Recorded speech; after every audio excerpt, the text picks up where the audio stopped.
Good morning, good afternoon, good evening. I am Coach Sherry and welcome to my channel.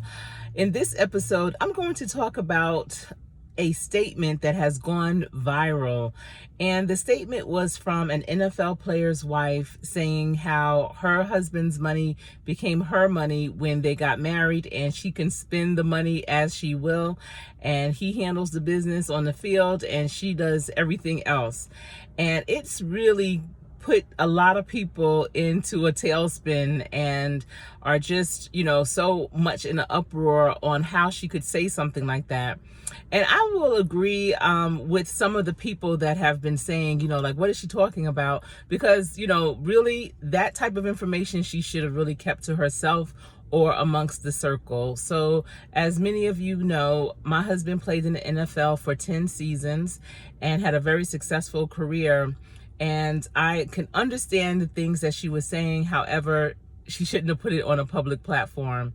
But the thing is that the average person or the people that are not in the league don't understand that football is you do understand that it is a very physical sport, but it's also very emotional. I remember when I was pregnant with our second child, and that season was a great season for the team that my husband was on. And, he was a starter, offensive lineman, and, the team was doing so good. But I remember those nights when my husband would come home and he literally would be crawling into the house, could barely walk. However, every Sunday he was on that field running, hitting, blocking, as if, he was at 100%. And that was a very emotional time for me, for us. I cried every single day. I just could not understand how he could do that. If it wasn't for the support of my NFL sisters at that time, I don't think I would have been able to make it. And I say the support because they all understood what I was going through. Because at some point, especially if your spouse has played for a certain amount of years, and if they have been starting, you understand the pains of the game. When I would go to the games, it was business. Football, when it gets to the NFL level, is business. And I would have my binoculars, no matter how close I was sitting to the field, I would always have my binoculars because I am focused on my husband and what he's doing, because whether or not the team wins or loses, how he performs is what matters most to our family. And so I'm there with him after the games, talking, breaking down the game and how he did and how he blocked and protected the quarterback. And that would always determine how the next week was going to be. I was there with him when he would look at film and dissect the opponents that they were going to play that next week, because that is something that players do. They look at film, not of themselves, but of their opponents, to see where their strengths are, their weaknesses, their strong sides, and so that they can maneuver and craft how they're going to play against them that following week. So that's business. And not that I could help him with that part, not that I can help him with what he did on the field, but I was there in support. And trust me, that support is like a job. Absolutely. You have to worry week after week, no matter where your husband is on the field. If he's, on the sideline, on the field, starting, franchise, whatever, each week like I said, performing to ensure that they're going to be there. Because what a lot of people don't see is how people get cut and traded all throughout the season. It's not just during camp in the summertime. And that's a thing that I don't think people realize, because maybe the most popular players, you see them on the team for the whole entire season regardless.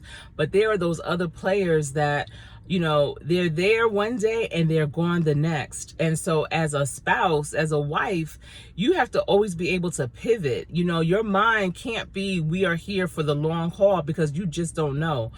Even when we had long contracts, I always kept boxes in our storage closet, always, just in case, always ready to go. And as the wife, I always ensured that our house was a home. Even if we were there just for one season, if we were there for 3 years, 5 years, whatever, I always made sure that right away, the house was unpacked and made into a home.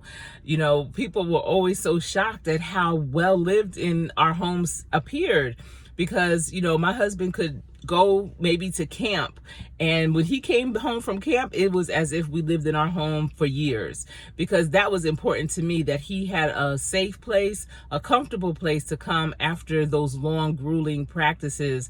And the practices are not just physical, they're mental. You know, you always have to worry about who they're going to draft, who they're bringing in to take your spot, because teams are always trying to bring people in to take the next player's spot.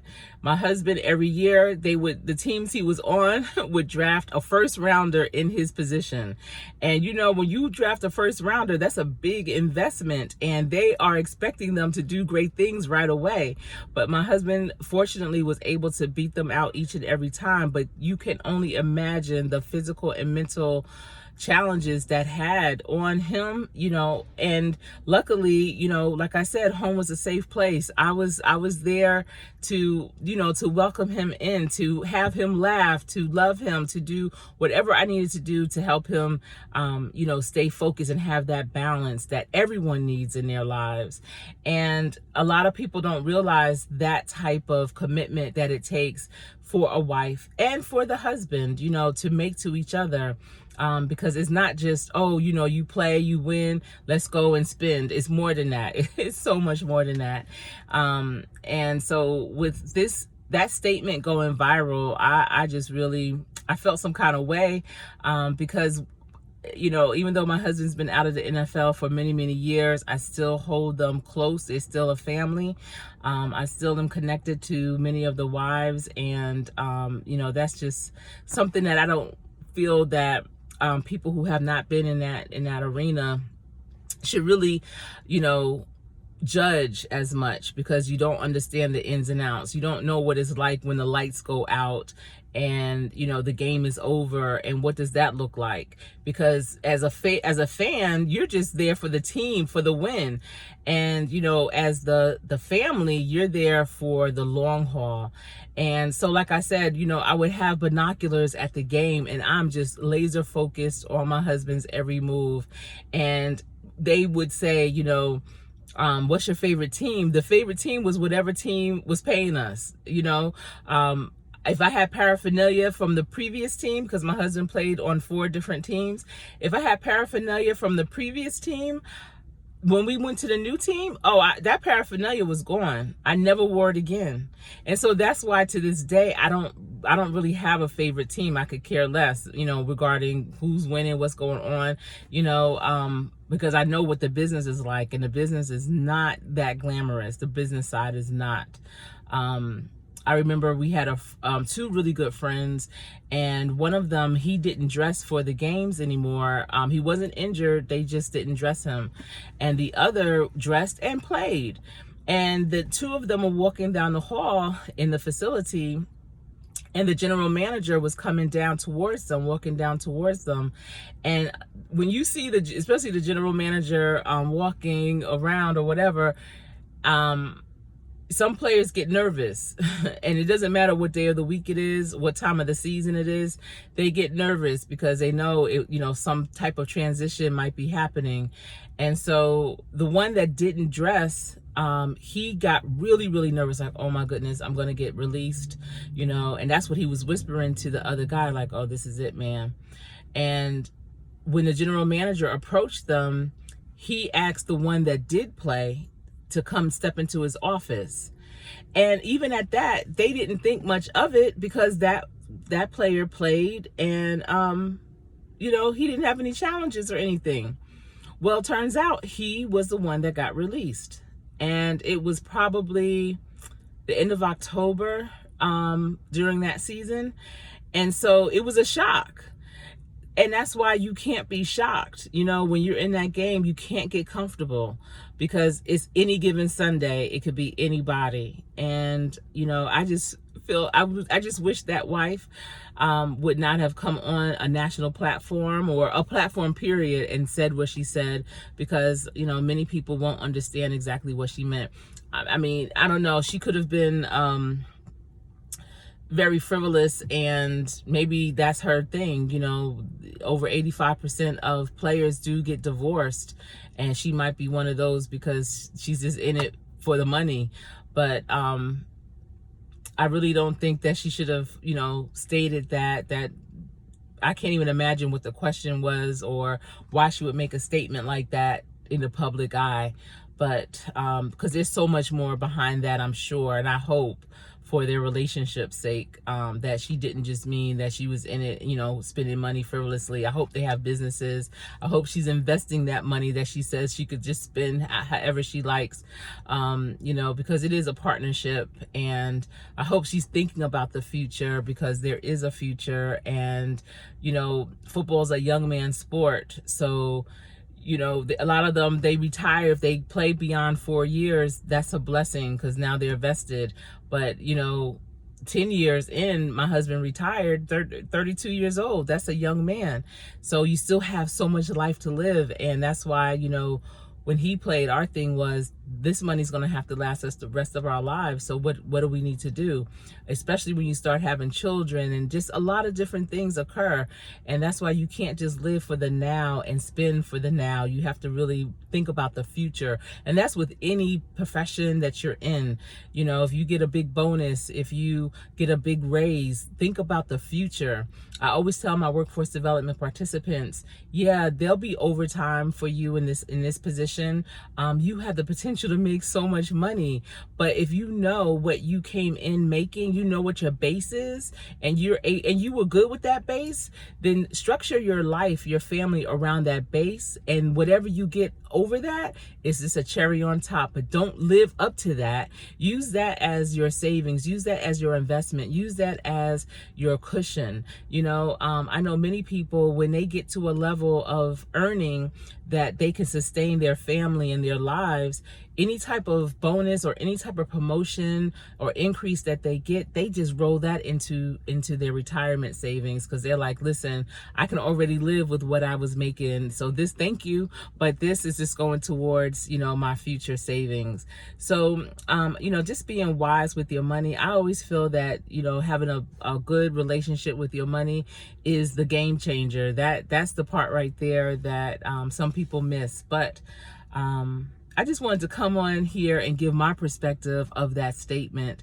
You know, I was just listening to it on the radio, and I was like, what?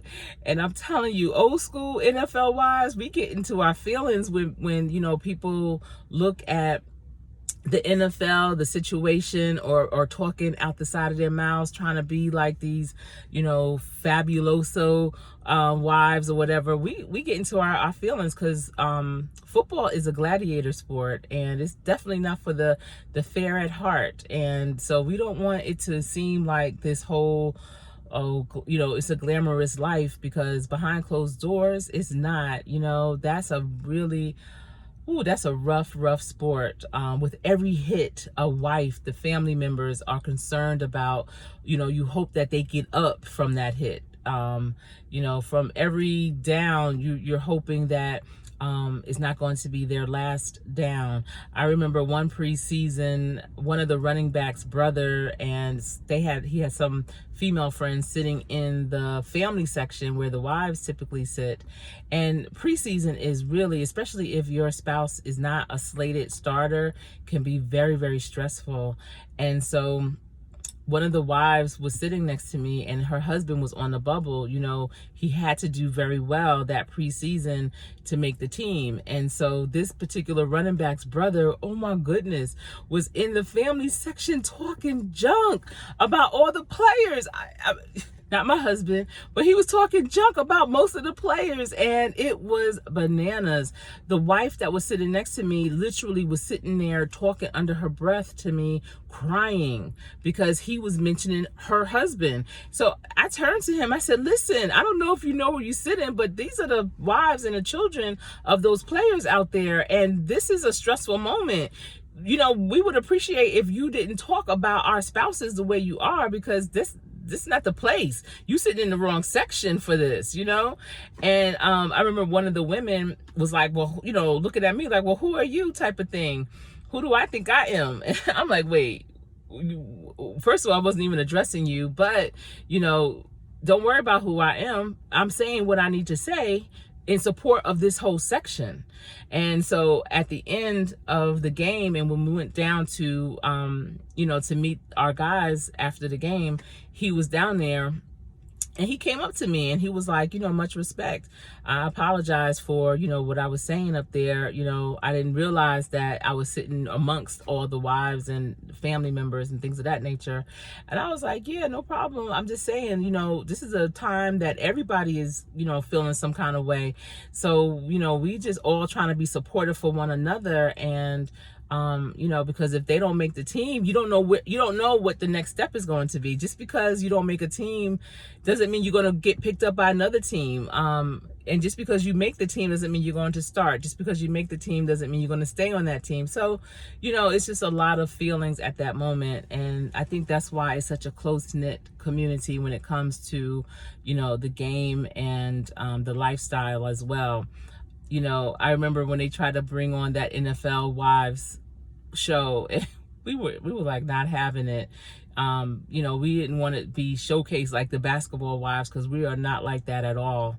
And yeah, so I just wanted to come on here real quick and share that with you. I did want to talk about something else because I just attended an amazing conference, but I'll leave that for my next video. But I hope that you all have a great day. Thanks so much for tuning in, and I look forward to speaking with you again.